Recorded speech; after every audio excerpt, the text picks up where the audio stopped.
Greetings and welcome to the Animal Wellness Podcast, the official podcast of Animal Wellness Action. Hi, I'm your host, Joseph Grove. On this show, we talk about animals and the people who care about them and have the ability to improve their lives by influencing culture and supporting pro-animal laws and regulations. To stay up to date with all of our news and information, subscribe to this podcast, receive our free newsletters and more, visit animalwellnessaction.org. I'm joined by Wayne Pacelli and Marty Irby on most shows. Just Wayne is with me today. Marty's got the day off. Wayne is the founder of Animal Wellness Action, and Marty is its executive director and chief lobbyist in D.C. I got to say thanks first to Wayne and Marty for their completely gracious time off for me. This is our first podcast in a while. I had to take a leave to attend to some family medical crises, and it's good to be back behind the microphone and talking to Wayne and the many interesting people who come through the podcast. As is our custom, we'll go over first to Wayne for a quick howdy and a legislative update on what's happening at Animal Wellness Action. Joe, it's great to have you back and in your rightful place behind the microphone.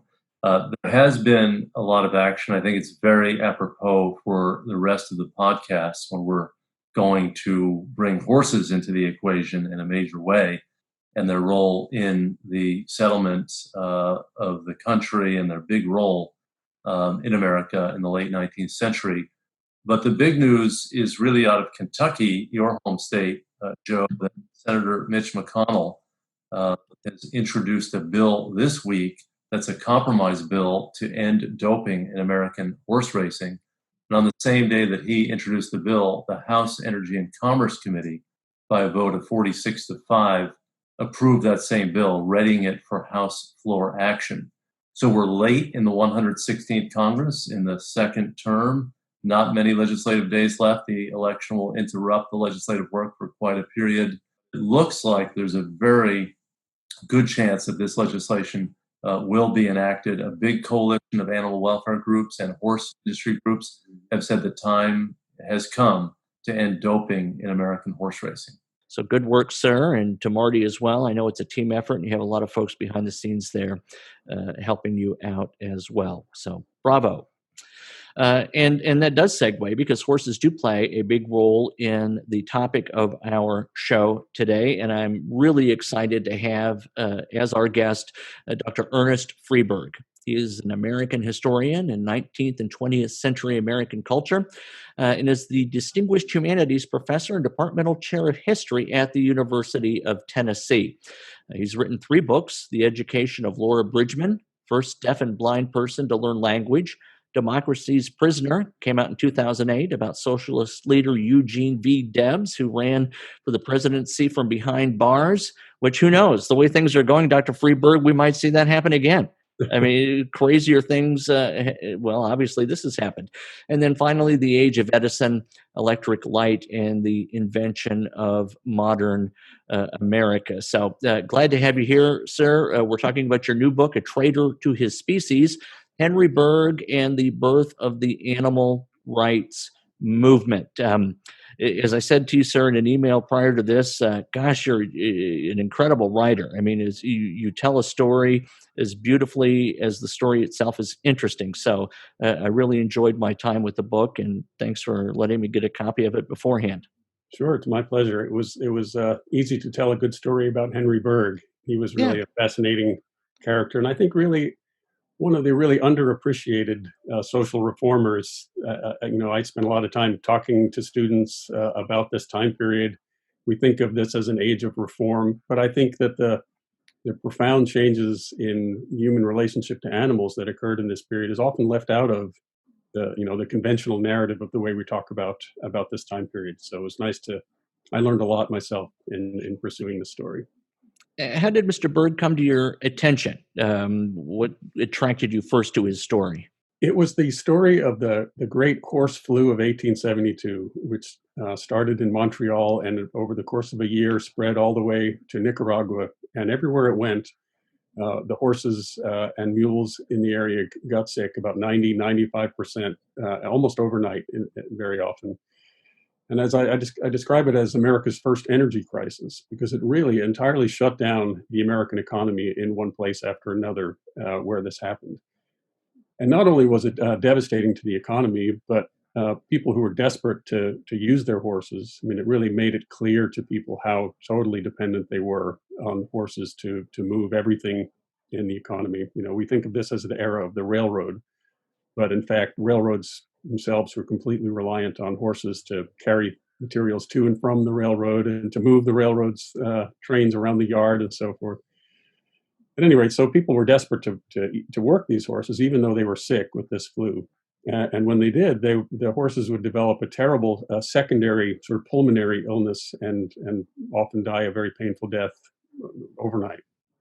So in the midst of this, Henry Bergh, I found, was planting himself in the streets of New York and stopping horse traffic and insisting that these horses go back to the barn.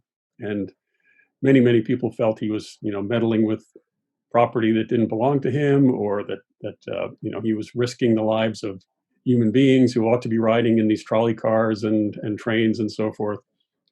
But he held firm, and he actually developed a lot of sympathy from people at that point who could see how sick these horses were. And there was just that image of Henry Bergh with a top hat and silver cane often at his side, standing up in the middle of the streets and doing this, that just, you know, I felt like I had to know more. Right. And Bergh himself was kind of what one might consider today an unlikely candidate to take such a role of reform. He didn't have to really do anything, but he went way out of his comfort zone, or maybe it was his comfort zone, to do something we wouldn't imagine maybe a lot of, second generation wealthy people doing. A friend of his once called him the riddle of the 19th century, trying to understand what it is that happened to him at the age of 53. He had never expressed a lot of interest in animals, didn't have pets of his own. In fact, didn't seem to really like animals all that much. What he really hated was human cruelty. He was a sort of a failed playwright. He'd made a lot of money, inherited a lot of money from his father, ran a cordage business in New York and a shipyard, and was very successful. And Henry Bergh took that money and went off to Europe and wrote very bad plays and sort of maudlin verse, and didn't quite know what to do with himself until that moment in 1850, when he was 53 years old, where it was during the Civil War, and he was in Russia. He was the ambassador or in the State Department there, and he just couldn't stand it anymore. He was watching a teamster whip a horse, and he demanded that the person stop, and the person did. And he was so struck by, you know, being able to do one good thing that somehow he always described that as the sort of conversion moment. And he went to England and learned about the Royal Society for the Prevention of Cruelty to Animals, which had been basically started this movement in the 1820s. He learned all he could, and then he brought that back to the United States and founded the ASPCA in 1866. Well, thanks, Joe. And Dr. Freeberg, thank you very much for this really great contribution to the historical literature in animal welfare. There is little work, I think, in the biographical sphere in this movement, and it reminds me, with your really vivid storytelling about Henry Bergh's work in the streets, stopping cruelty right there, confronting dog fighters, cockfighters, horse abusers, people killing frogs. I mean, all sorts of things that he did that, that a lot of time, I was a history student, and I think Henry Bergh was a great man in the sense of his work for animals. I mean, he changed the course of animal protection in the United States by giving it this incredible liftoff. Right. I think he really was the right person at the right time, I think, to do this. He had some, even though he was a failed playwright, he also was somebody who understood the levers of power to some extent, and he was also incredibly articulate and theatrical as necessary. He understood the power of dramatizing the plight of animals very effectively. So that was quite important. It is worth noting. I mean, he was for a lot of years, people considered this movement to be essentially Henry Bergh's movement. It was Berghism. Anytime anybody was out defending animals, they would say, "Here's another Henry Bergh." But at the same time, it's fascinating to notice that there were really thousands of men and women in this period who joined this movement. Bergh was the lightning rod that everybody was paying attention to, and he used that pulpit very effectively. But there were many, many people who, at that moment, decided this was the next important cause. I thought a lot of them were really motivated by the recent success of the anti-slavery movement. Same ideas, and the whole idea was that suffering should be eliminated whenever it can be. You're touching on exactly where I was going to go next, and that is a question whether you would place the animal welfare movement in a broader historical context. Because indeed, the late 1800s, post-Civil War, saw a lot of dramatic increases in attention to suffering. Of course, Mr. Bergh himself went on, to work for child welfare and founded the Society for the Prevention of Cruelty to Children. You had the anti-slavery movement. You had also, I think, growing attention to women's suffrage. Give us a sense of what that time must have been like and how the animal rights movement emerged from it. Yeah, I think that's right. We need to put animals in this regard into that wider context of the idea that suffering was something which was not inevitable, not just a part of life that had to be endured, but rather was something that in many ways could be eliminated, right? That cruelty was not just built into human nature, but was something that with the right reforms could be actually bred out of human nature. Partly by punishing people who were cruel, but also by teaching the next generation kindness. So education was, starting in the 1830s in the United States with the Common School movement, the Sunday School movement. It was the real faith, and it was really a democratic faith that it would be possible to solve problems through systematic education and through the rule of law. And, this is Wayne again, a couple of thoughts on that to throw your way, Dr. Freeberg. One is, the nation went through this terrible cataclysm of a civil war and this battle over slavery. Henry Bergh comes 1 year after slavery ends. And I think that, in some ways, the anti-slavery cause and the cause to eradicate it across the country, sucked all the oxygen up, but it created then some space for other concerns to flourish. And Bergh stepped in, and I think at the same time, you saw this urbanization in America, and you could see more vividly cruelty to animals right in front of you. And most social movements are born of crisis. And this seemed to be the right timing, as you said, but it's also the newly emerging cities were putting animals and people together, whether it was disease and cruelty, and somebody had to step in and deal with it. That's right. 19th century moralists were very keen to the importance of the visual in order to stir sympathy, right? And think about the propaganda that the abolitionists, the anti-slavery movement used. They were really trying to dramatize through things like Uncle Tom's Cabin and the images of the abolitionist movement, trying to appeal to people's conscience through a visual cue about human suffering. And I think a lot of those ideas were very clearly picked up by the animal rights movement, the animal welfare movement in this period. A very common thing for abolitionists was to gather all of the instruments of cruelty that slaveholders used. And Henry Bergh did the exact same thing as soon as he set up the ASPCA in New York, he turned the front hall into a little museum of atrocious devices that were used on animals, to try to use that visual cue to get people to feel more sympathetically toward animals. Was he an anti-slavery advocate, Henry Bergh? Not in any active way, no. But I think many of the other followers, people who joined the movement, were certainly considered themselves to be part of that. I think he was in general sympathetic to the cause, but he was in Europe writing plays and attending museums and so forth during these crucial years. That's part of the mystery, is what suddenly flipped the switch on his conscience to lead him to take the lead in this. Yeah, it's being in my mid-50s myself, I take, just as an aside, a great deal of inspiration from the fact that he was, rather late in life to find his calling. But for that trip to St. Petersburg and his experience there, history would not know the man's name. But notwithstanding his age, he really took up something he felt heartily about, and and made a difference. So Wayne is still in his early 30s, late 20s. He's We wish. a young man, and Yeah, we wish. but it's very encouraging to me to have seen him do that late in life like that.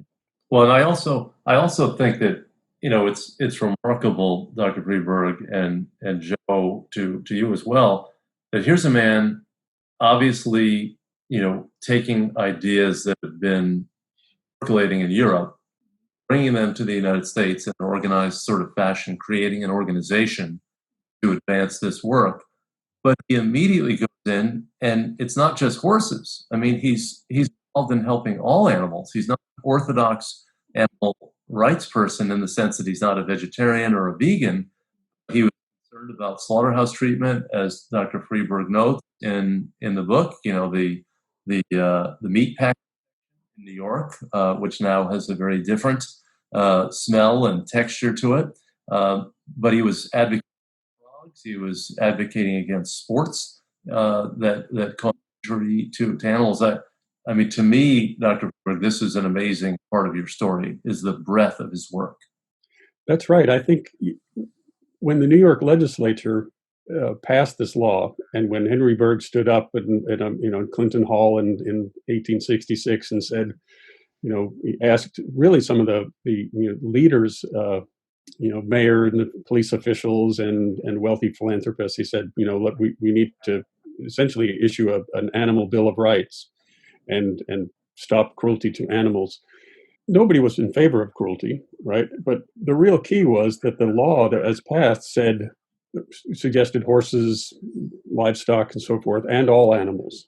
And I think most people, including those who were supporters, did not think he was going to take this law and apply it to turtles and to rats being chewed up in rat fights, with terriers, and pigeons being shot by elite sportsmen. Many people said, look, we believe in your cause, but you're pushing it too far. What we really meant to do was to protect horses, maybe dogs. One editor suggests, at the cats at the very bottom. But beyond that, this is not what the law is for. And really it was Henry Bergh pushing this argument in all kinds of directions that I think he deserves tremendous credit for. I'm not sure that any other reformer in this movement was ready to push the conversation in so many different directions the way he did. And he didn't win every time, but he really forced a really fascinating conversation about our obligation to other species over the course of the next 20 years. And there was even a few instances, or there were, where experts were debating whether living creatures were animals at all, if I remember correctly from the book. Right. Yeah, especially came up, I think, with the turtle case, which Bergh later said he picked the turtle case where he was essentially trying to convict a ship captain for shipping turtles. They were shipped up from the Florida Keys, flipped upside down, and with ropes driven through their flippers in order to hold them together. And he took the captain to trial, and the defense was turtles are not animals, right? And he said, well, look, it's animal, vegetable, mineral. Which how could this not be an animal? And they said, well, no, it's not an animal, it's a fish, or it's not an animal, it's somewhere, but the sort of murky. I don't know whether these people really believed what they were saying, or whether they were just trying to use this as a legal technicality. Well, there were more recent historical examples of that. In 1961, there was a famous decision, infamous decision in Oklahoma by a judge that said the anti-animal fighting statute just applied to dogs, that chickens were not animals. And then, of course, at some years ago, Jesse Helms of North Carolina took the Senate floor under the Animal Welfare Act and basically said that the Animal Welfare Act standards for laboratory animal use would not apply to rats, mice, and birds, that he essentially defined rats, mice, and birds not to be animals for the purposes of animal welfare protections, the minimal protections under the Animal Welfare Act. So this has been a long tradition of trying to, split species off and to say that some are worthy of protection, others are not. In your book, I read about how Mr. Bergh really began to doubt the decency of human beings and their ability to be converted to a more compassionate mindset. And he thought that really punishment and laws and imprisonment were the only ways to go about that. Did he ever begin to see humans as a potentially more kindly animal? He was a traditional Yankee elitist nativist who felt like the particular people that were causing most of the violence were immigrants and working class people. Even though, as I try to make clear in the book, he also went after wealthy people as well. It was either greed or ignorance, one side or the other, that he was dealing with. He did support the humane education movement, but clearly he felt like enforcement was going to be necessary for at least a portion of the population. It's the threat of being punished that is going to stop them from being cruel. Others have pointed out, I think, that the most important innovation that Henry Bergh made was to incorporate the use of appointed agents who essentially were peace officers who were empowered with badge wearing, sworn in with a warrant, able to go out in the streets and either to arrest people that they saw who were cruel, or to warn them, or in some cases to call for police backup and expect that the police would support them and arrest people who were beating their horses or torturing a dog or whatever they might find. It was really that enforcement mechanism. There had been laws before 1866 against cruelty to livestock and so forth, but there was no enforcement mechanism. And this really is a important expansion of the state power, that it wasn't just a law designed to push people in a particular moral direction, but it actually had some teeth to it. And that was really transformative for the movement and evolved into, as you were suggesting earlier, the Society for the Prevention of Cruelty to Children ended up using the same techniques, and ultimately this evolves into the social welfare program, social workers and so forth. The idea that the state has a responsibility to put people in the field, not just police, but people who actually are specifically attuned to these issues and understand what those issues are and are able to enforce them. This issue has come up, on the sequencing here. Well, isn't it interesting that you had a society of cruelty to animals that preceded the Society for the Prevention of Cruelty to Children? My thought on that is the exploitation of animals is not just random acts by people whose empathy is dulled. It's like a parent who abuses a child, an animal guardian who abuses an animal. Animals are used in institutional settings. I mean, they're used in slaughterhouses. They're shot for sport. They are used in science. They're used in so many industrial ways, which is why the crisis is so much larger. And you would think that people would rush in to address that. But we also see the connectivity of concerns in this. And ultimately, both organizations, I think, sprang from a misuse of power, that people who had authority and power over lesser creatures, more vulnerable creatures, really improperly exercised that authority. And to me, you just thinking about those two kind of coincident movements, those are just a few reflections on that. I don't know what your view on that is. Yeah, I think that's very true. That one of the struggles I think that the movement had, and maybe still continues to have, is that the systemic cruelty, the industrial scale cruelty, is in some ways more invisible. I mean, it was easier for Henry Bergh and many others to rally against the sight of people beating their horses in the street or skinning a cat. It was much harder to get a grip on things like livestock transportation, and which was continental in scale and largely conducted out of sight. It took a lot of work. Those who are working against ag-gag laws now understand this as well as anybody, that it's important to make those things visible, and it was not that easy to do for the systemic cruelties. And running into the sportsmen, who were shooting pigeons. Early in my career, when I was a college student, just doing volunteer activism, I went to a small town in Pennsylvania called Higgins in the Appalachian Mountains, and they had a live pigeon shoot as a fundraiser for the fire department. They would shoot 5,000 to 6,000 pigeons, and the men would be shooting the pigeons who were released from boxes, and then the boys in town would be conscripted into this. They were called trapper boys, and would run out onto the field and twist the heads off of the wounded flopping birds. And you think, my God, Bergh was fighting this in the 1870s, and now we still have it in the 21st century, and you can be deflated. You just don't have the same circumstance with all animal issues. Some have been advanced very measurably. Others, have been static because of lack of attention. There's also innovations. Human innovations give a lift to animal welfare advocates. And obviously it was after Bergh, but the development of the automobile, really helped clinch the issue of cruelty to horses in the streets in many American cities. I think the same issue came up with the cattle transportation.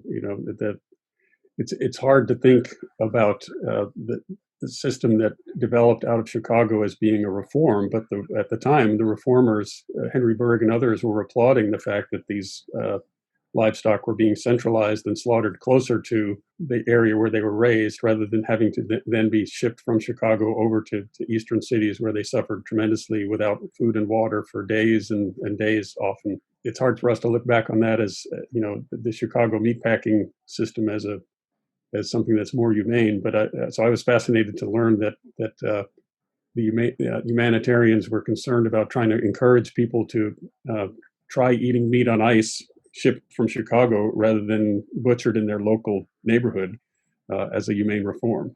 It was not done in order to by Swift and Armour in order to be kind to cattle, but it turned out to be actually a benefit of some sort.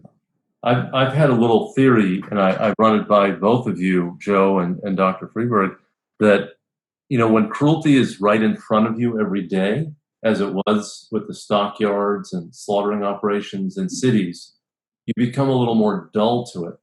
When the factory farms and the slaughterhouses moved away from cities because of duration, slaughtering and then moving the carcasses to the major markets, it wasn't part of our daily experience. We didn't get dull to it. And then when we see the image, we're horrified because it's very much at odds with our own emotional instincts to be caring toward animals. I wonder if that circumstance occurred to you at all, or that dynamic occurred to you at all. I think that's probably true. I think, I was struck by the accounts that people would consider the local slaughterhouses, in any urban city in the East. There were many, many, many small and large slaughterhouses sort of peppered within neighborhoods. Children and bored people would go by and watch animals be slaughtered, sort of as a form of entertainment. And this was something that Bergh found horrifying and felt like, this made people callous. So I think that fits exactly with your argument in the sense is, if people grow up around this, they lose the sensitivity to it. And it should be removed from view because it creates, essentially would create cruel human beings who would grow up around these sorts of things. On the other hand, I was struck by the number of times that removing things from view was the solution. It didn't necessarily make it too much better for the animals in question to have it removed from view, right? We can't look at the industrial factory farming, which is actually harder to see now, and say that has benefited the animals, right? And I think in the same way about the chapters where I explore the annual war on dogs that occurred in cities, that there was concern about rabies. There were many, many stray dogs in cities. And so cities would respond periodically every summer by putting a bounty on dogs. and children, were encouraged. Immigrants were, to make a little money, were encouraged to track down dogs in the alleys and beat them to death and drag the carcasses in for a 50-cent payoff. And this was horrendous, obviously. The solution, though, was, clearly humane, which was to gather them to a central location, to create the first shelter systems, and to euthanize them in as humane a technique as possible. But isn't it the case that that in itself makes the problem invisible to us? I mean, we hear the numbers of dogs that are destroyed every year, but it doesn't have the same impact to us because it's just a number. And the framing of it as animal control, this was the origin of animal control, that animals were bad and needed to be controlled. We now refer still to many public agencies as animal care and control, but I think we've got to get away from this control concept because it really is at odds with, I think, the caring approach that we take on this issue. In social media and the economics tied to animal welfare seem to me to be a completely new and vibrant dynamic, and it probably sounds rather naive to even suggest that it's not the case. I wonder how Mr. Bergh would comport himself in an era of social media if he had some of these these tools. For Bergh, he was really a propagandist. I'm trying to think of ways he might have been able to put some pressure. I think the closest thing maybe was his ability to occasionally shut down the trolley system in cities. He found that a company, these were very wealthy, deeply capitalized companies that had an exclusive franchise to run horse trolleys up and down the streets in American cities. And he would use his power to stop the abuse of horses, just stopping these trolleys in their tracks. And sometimes these would pile up for 50 cars behind them, everybody debating whether Bergh was an enemy of humanity or a friend of the horses. And it was an economic pinch on the trolley companies, but it also provoked, nobody could avoid noticing that the SPCA movement was there when it was causing major traffic jams and causing these corporations to squawk. But otherwise, I think he was relying an awful lot on. He was a great speaker, apparently very charismatic in his way. He'd spent his whole life around the stage, so people went to hear him speak, expecting that he was going to be this dreary fellow with a lot of, he had a kind of a dreary look to him, droopy mustaches and sort of sad look. Everybody thought he was constantly contemplating the abuse of horses because of the look on his face, but he apparently was very clever and funny and could hold an audience quite well. And so he did a tremendous amount of public speaking, and he was a great flamboyant letter writer. And used every opportunity for that was the powerful social media of the day to engage in these sorts of editorial battles with some of his rivals, especially P.T. Barnum. How did the media treat him? Many people just loved to ridicule him. He was, and he took this, as courageous as he was not afraid to admit how much that hurt him. He had a deep sense of his own dignity, and he was mocked in cartoons and so forth as being an animal lover, sort of the way we use the phrase tree hugger these days as a sort of pejorative, right? Many people thought he had gone far too far. Others said, well, he's eccentric, he's obsessive, but maybe we need that kind of person.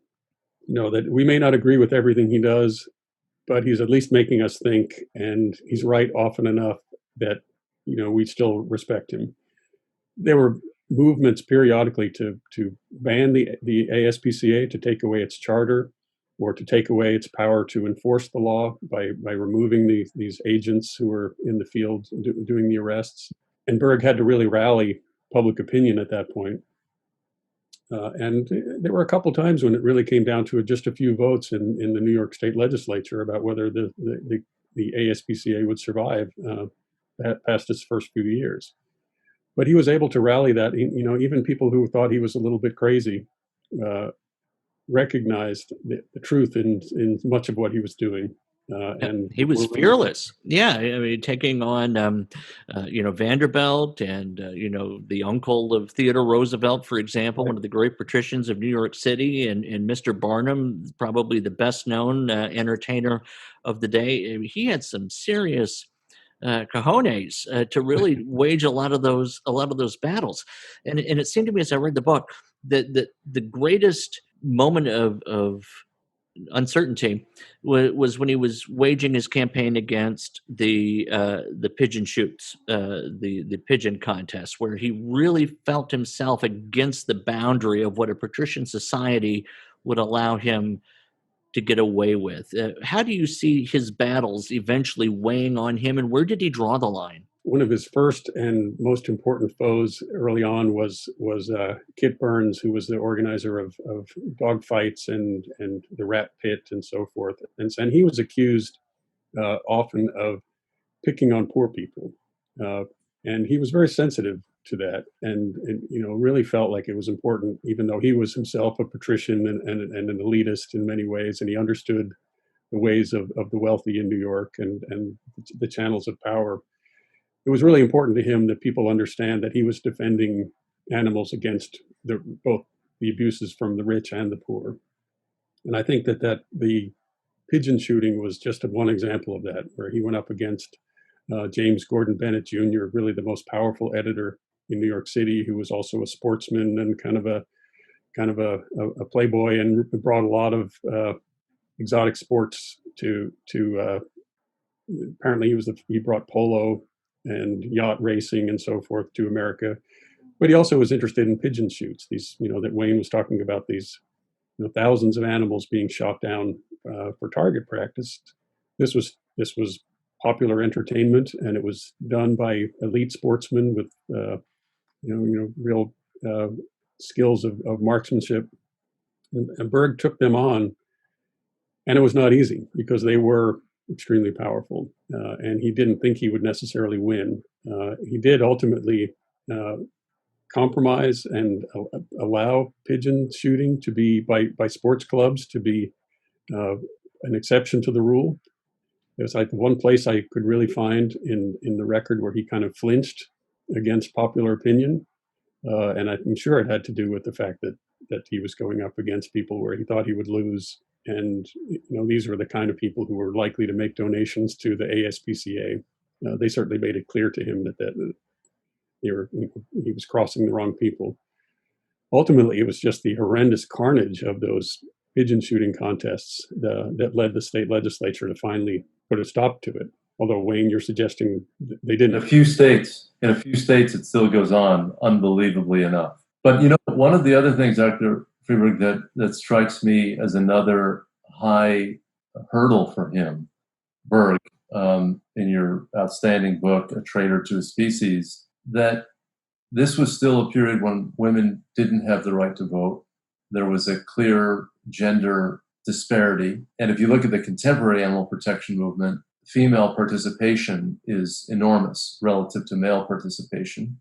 Women in general hold more favorable views toward animal protection than men do, based on voting behavior, on ballot initiatives, and public attitude surveys.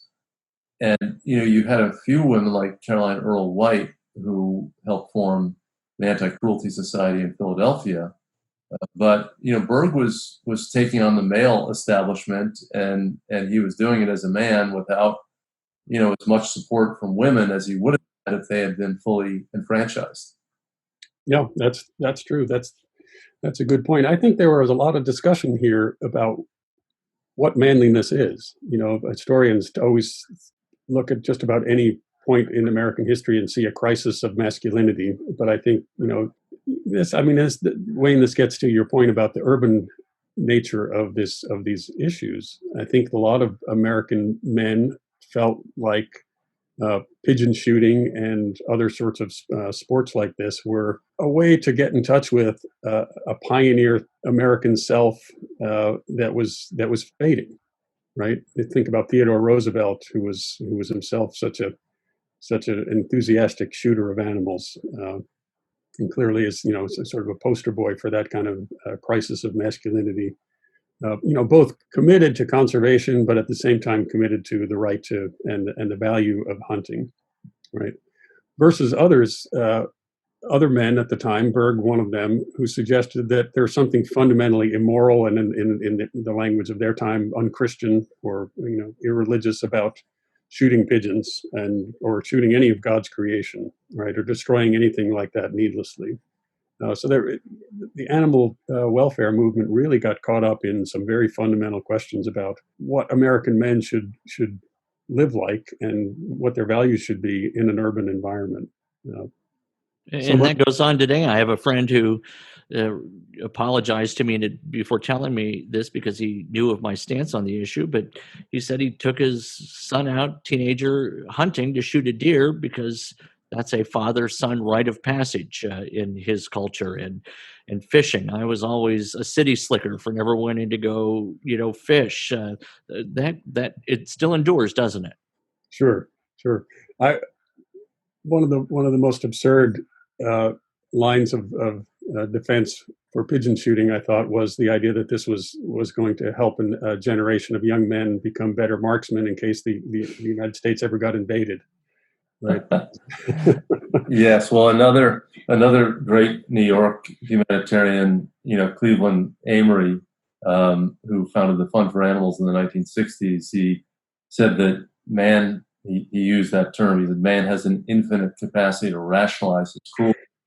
And I see it time and again, the convoluted arguments to justify exploitation of animals, to try to attach some social purpose or some social value to, really a gratuitous act of violence against animals. You just see that over and over again.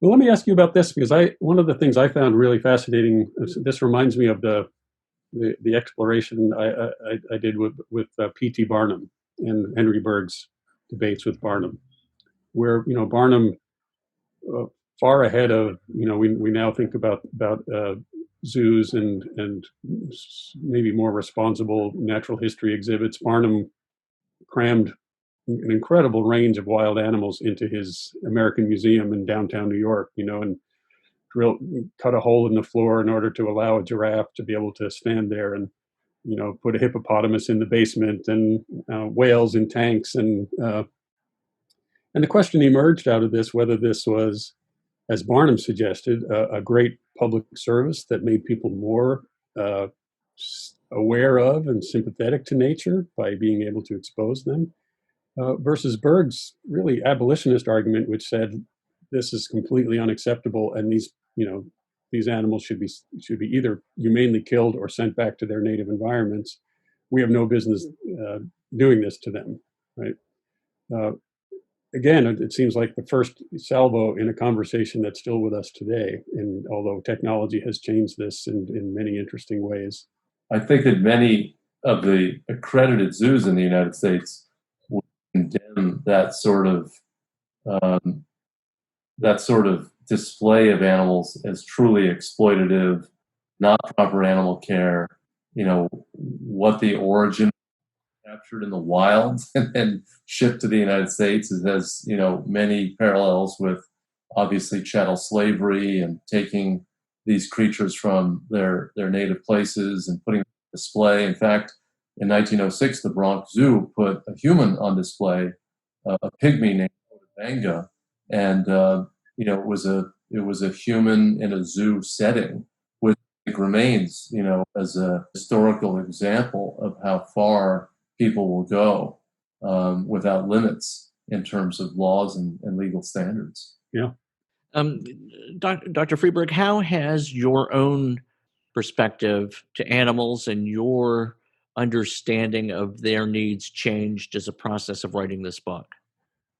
I think I've become much more aware of the enormous effort it has taken to generate support for animals, the animal welfare movement as a whole. My focus really, in this case, was on the founding, the kind of controversies that were generated there, because I feel like what bubbled up from there were these really interesting philosophical debates. What's missing from that is the tremendous amount of steady, constant, hard work of actually maintaining these animal welfare organizations and expanding them to, really in line in some ways with Bergh's vision. Bergh was not, an environmentalist. I don't think he didn't understand the wider structural challenges and damage that was being done to most animals. He was aware of the buffalo being overhunted, but other than that, he didn't think in environmental terms. But I think it led me to think much more about what happened since Bergh died in 1888, and how many, really for another 150 years, how much hard institutional building and legislative work has had to be done in order to keep the movement building on Bergh's vision. Do you think he'd be pleased by what he saw today in terms of the progress of that movement, or would he shake his head in despair? Both. That's always a good answer when you're talking about history, right? I think he would be deeply impressed by the fact that the movement has expanded in the ways that it has.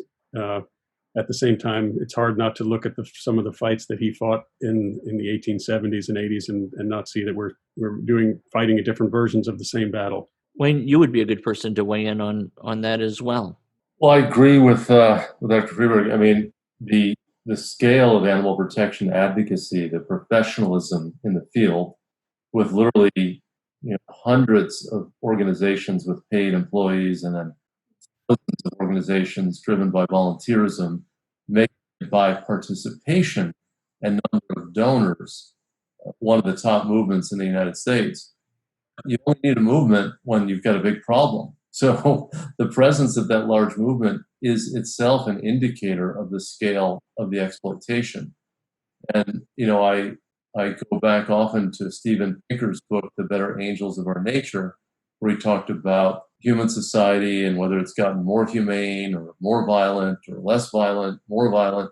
And he says we've gotten less violent. People are living longer. They're leading better lives. We have better care for people. But he said, we'll look back 50 years forward and be astonished by a few things that happen in our age. And he said one of them is animal cruelty, and particularly, he said the other was criminal justice reform and the incredible number of people penal system. So we've got a lot of work to do, which reflects the incredible variety of exploitation.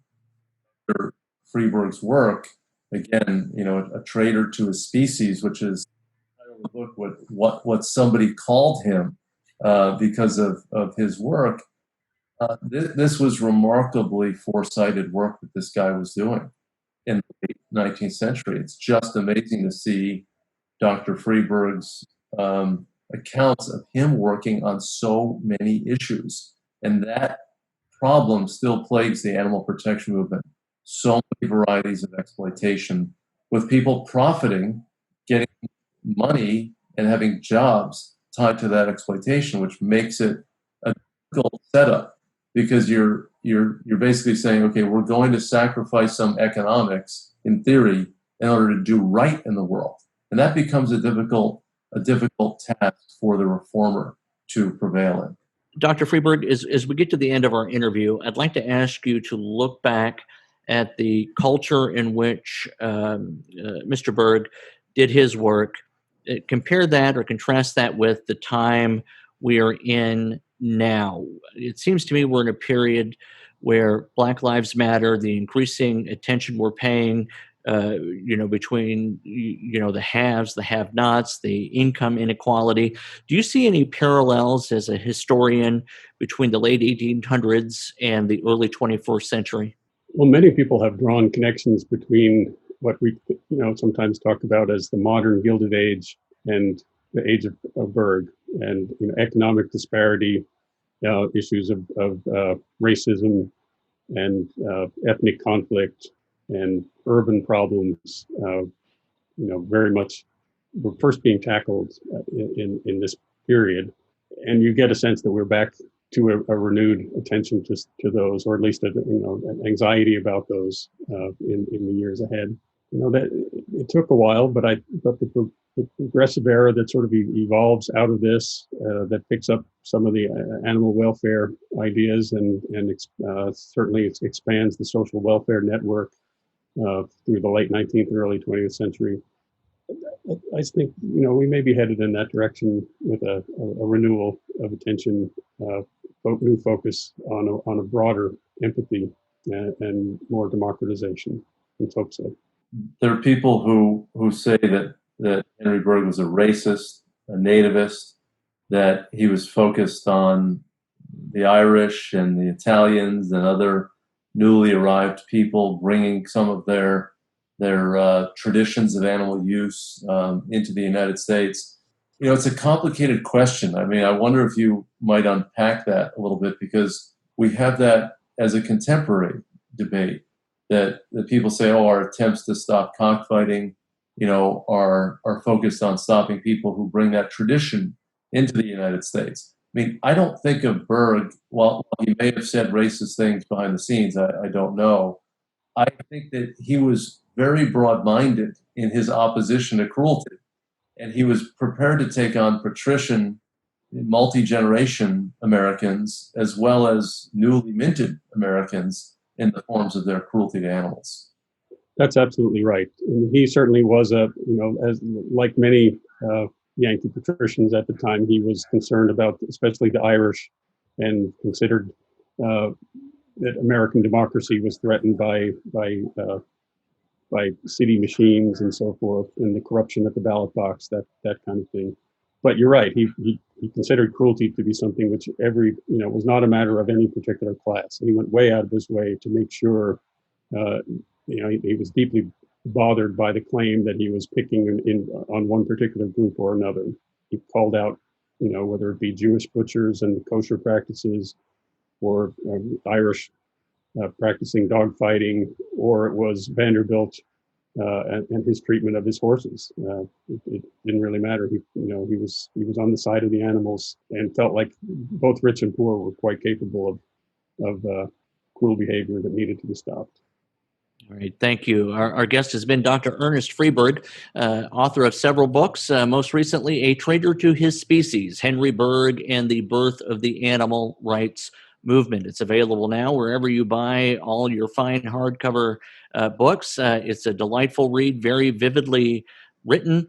I learned a lot from it, and I think anyone who is interested in advocacy of any kind, of making a difference in our modern world, will pick up a lot of interesting and helpful facts and tactics, strategies of what Mr. Bergh has to teach us. So thank you, sir. Really appreciated it. And Wayne, thank you, of course. We missed Marty, but he'll be with us next time.